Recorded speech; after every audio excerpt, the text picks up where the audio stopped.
lies! You killed my wife! You killed her just as I am about to kill you!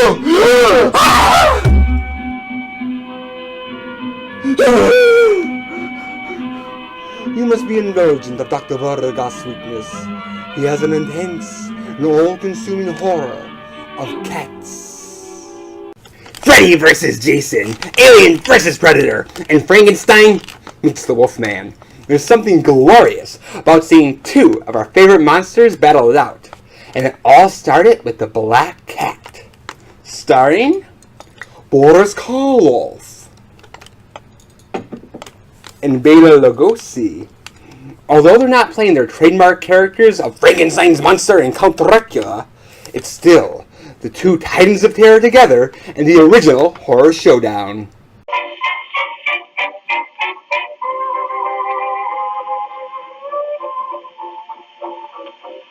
Edgar Allan Poe was a master horror writer, and Universal Studios had been trying for a couple of years to adapt his short story, The Black Cat. Ultimately, Carl Laemmle Jr., the son of the studio head, decided to give complete creative control to one of his best friends, Edgar G. Ulmer.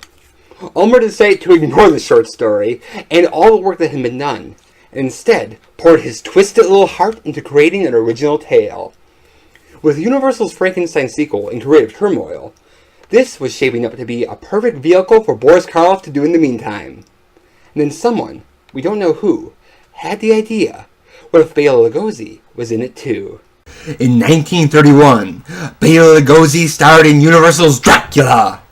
Later that year, Boris Karloff played the monster in Universal's Frankenstein, and both men became horror icons. Their first official meeting was arranged by Universal's publicity department in 1932. Would they be friends, or would they be arch rivals? People love to speculate, and that's just how Universal wanted it. And having both of them in a single film would mean double the screams. Almost immediately, there were rumors that Karloff and Lugosi were at odds. Boris was making more money, and was developing a closer relationship to Edgar Ulmer. So to get some attention, Bela announced that he had worked as a hangman in Hungary. No one really believed him, but they pretended to, so he was happy. Regardless of how they may have really felt, they were both gentlemen, and were even co-judges in a black cat contest to choose a cat for the film. The winner was Jiggs. Having Karloff and Lugosi would guarantee box office, so Ulmer was giving a ridiculously low budget. He was also in battle with the Breen office, which was the main censorship office in Hollywood. And he was in battle with studio head Carl Laemmle Sr., who thought the movie was way too dark and ordered multiple retakes. Despite the odds, Ulmer was able to make The Black Cat into a perfect horror showcase. Peter and Joan Allison are honeymooners on a train in Hungary, but there's been a mix-up, and they have to share their compartment with Dr. Vitus Vertigast, who's been a prisoner of war for 15 years.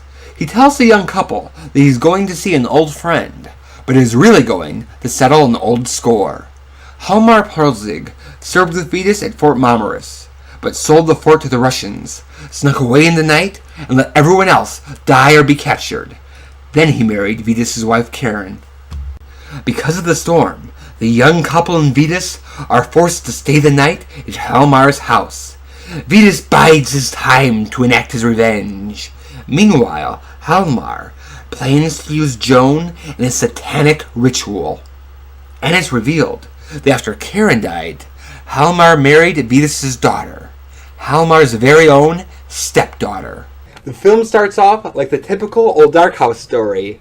The good guys have bad weather, it messes with their car, or in this case bus, and they have to stay the night at the conveniently located spooky house. But what distinguishes The Black Cat is its atmosphere. The director Edgar Ulmer loved to scare people, and he infuses the film with all the dark things that fascinated him, like insanity and Satanism, and creates a sense of pure evil. The main setting is Halmar's house, which was built on the ruins of that same Fort Marmaris, where thousands of people were killed. It's also implied that Halmar is into necrophilia, and he has a room filled with beautiful, yet embalmed women. So just the unseen horrors alone give it a frightened air. Going even further is Halmar is the leader of a satanic church, and the black mass scene exquisitely relishes in its own darkness. The devil is always great for an evil ambiance, but what makes this film feel so off-kilter, even more so than films like The Exorcist, is that our hero is an insane Bela Lugosi. It might work out. After all, he was the original Batman. At first he seems like a regular hero, albeit a tortured one. He protects the young couple and is fighting the bad guy. But then he finds out that Boris Karloff killed his daughter, and he skins Boris Karloff alive. Do you know what I'm going to do to you now? Have you ever seen an animal skinned Helmar? No? That's what I'm going to do to you now. Tear the skin from your body, slowly, bit by bit. Originally, Bela Lugosi was supposed to be a villain too, but they changed the character during the retakes to try to make the film less scary. But I think it has the opposite effect, because during this horrific scene, we find out that the hero we trusted is crazier and more sadistic than even the villain. Along with the evil atmosphere making the film so eerie and so brilliant, so is the teaming of Karloff and Lugosi. Anything you could do, I could do scarier. I could do anything scarier than you. The movie gives you what you want, with both monster actors against each other, and they have a great fight scene near the end. And while they're not playing their signature characters of Frankenstein and Dracula, both actors, in their own individual ways, are so larger than life that it's still a monster battle. So while it meets your expectations, it also subverts them by casting Karloff and Lugosi the opposite way that you would think. Boris Karloff, who normally played sympathetic monsters like Frankenstein, is playing the all-out evil character. And Bela Lugosi, who normally played pure evil like Count Dracula, is the sympathetic one. And by giving them something different, it brings out the best in both of them. Hjalmar Pulzig, is played by Boris Karloff, is loosely based on the Satanist Aleister Crowley, who claimed himself to be the Beast of the Apocalypse, and was known as the wickedest man in the world. And Karloff is perfect at it. He has a great introduction. In the credits, we see him from the back. Later, we see just his silhouette, and he looks like a corpse rising, building our anticipation for the reveal. And then finally we see this wonderful makeup. While letting all those people die in the war, the necrophilia, and the Satanism, this character is evil incarnate, and Karloff conveys it so subtly, with vocal intonations, gestures, and most of all, his eyes and facial expressions. She died 2 years after the war. She was never very strong, you know. And why is she like this? Is she not beautiful? I wanted to have her beauty always. I loved her too, Vetus. It's the same low-key approach he usually used to convey sympathy, now evoking the twisted passions and atrocities of the character. And he's mesmerizing. Along with Boris Karloff, there's Bela Lugosi as the psychiatrist Dr. Vitus Vertigast. You can have my appointment. Vitus is kind, passionate for revenge, and strong-willed. And just like Bela Lugosi, he's also experienced the horrors of World War I, and you could feel the reality in his performance. Have you ever heard of Kolgar?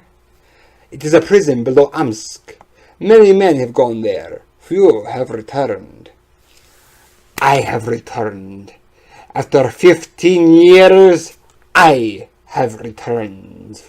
While he tries to hold it together, his experiences have left him tormented and completely insane. He also has an all-consuming fear of black cats. You see, there's a black cat in the movie, and a black cat in the short story. Edgar Allan Poe, what would we do without you? As an actor, Bela Lugosi could be intense and a little theatrical. But Ulmer had him tone it down, and when even cut away from him, Bela was giving too much. So that when we do get those moments of the famous Lugosi intensity, it's more effective, because we feel like we're getting a glimpse into his insanity. And at the end, when he skins Boris Karloff alive, we get full-board Lugosi, and it's terrifying. However, don't be so scared that you look away, because the film has an amazing visual design. Along with directing, Edgar Ulmer also designed the sets, and created the house in this Art Deco style. Oh look, it's Barnabas Collins! In the film, Hjalmar is an architect, and built the house, so it's a reflection of his own personality. There's also great use of shadows, lights, and darks, and many of the shots are composed so brilliantly they'd be worthy of hanging on a wall. The movie also has a great classical music score that runs throughout most of the film, which was rare for 1934. Edgar Ulmer was a true artist, and he gives this film a look, a sound, and a feel different from any other horror film that came out of Universal. Advertised as having the combined talents of Eddie, Frankie, and Drac, The Black Cat was an enormous hit, and Boris Karloff and Bela Lugosi would go on to appear in 7 more films together. Director Edgar Ulmer had been dating Carl Laemmle Sr.'s, the owner of Universal's, nephew's wife, and when Carl found out about it, Edgar was officially out of Universal and spent the rest of his career making low-budget films. According to Hope Lugosi, Bela's final wife, this was his favorite out of all his films because he looked the most handsome in it. When I first saw this movie, I thought I knew what it was going to be like, but it totally blew me away, and I think it is the scariest of the Universal horror movies. So, I give it 4 bowls of Meow Mix out of 4. Thank you for watching Dusty Old Movies, and have a perfect day.